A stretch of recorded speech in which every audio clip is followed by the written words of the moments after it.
Bagong henerasyon, nandito na tayo ngayon. Kabilang na tayong lahat sa modernong sistema ng panahon kung saan teknolohiya ng batayan. Kung saan mapapatanong ka na lang kung pag-asa pa nga ba ng bayan ng mga kabataan. Parang noon lang, masaya pa silang naglilibang sa bakuran ng kanilang tahanan, walang pakialam sa kapaligiran. Sa halip payagan lang na makapaglaro, abot langit na ang kaligayahan. Ngayon, di na uso ang pikot, agu-taguan, patintero at habul-habulan.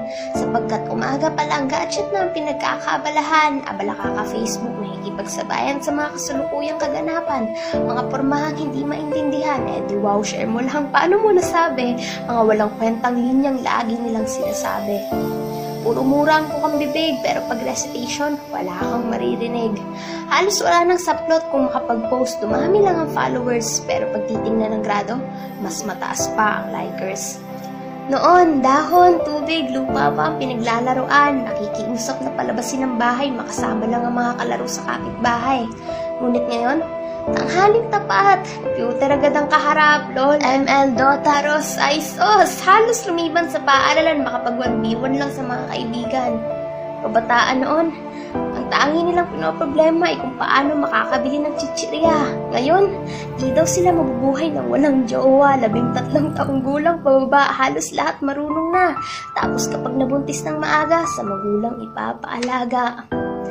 Kabataan noon, hanger, tsinelas at pumalo lang ang kinakatakutan. Kabataan ngayon, kung makasagot at makapaglayas, akala mo may kaya ng ipamalas.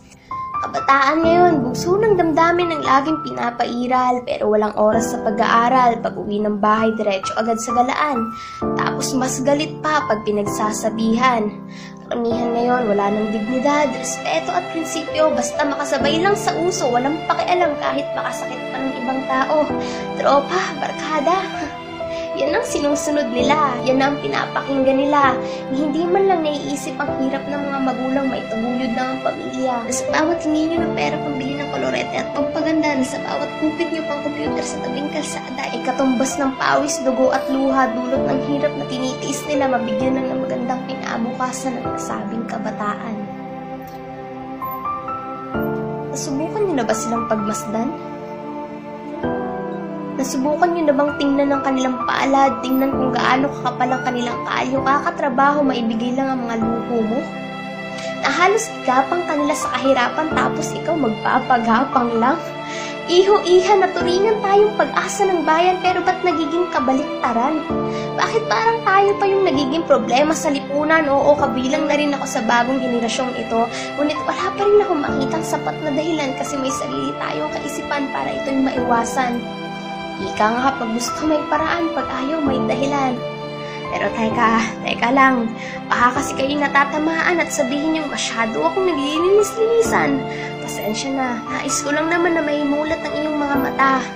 Di naman kasi hamak na mas masayang mamungay sa makalumang ngunit simpleng sistema na ngayon malaki ang pinagkaiba dahil sa makabagong teknolohiya.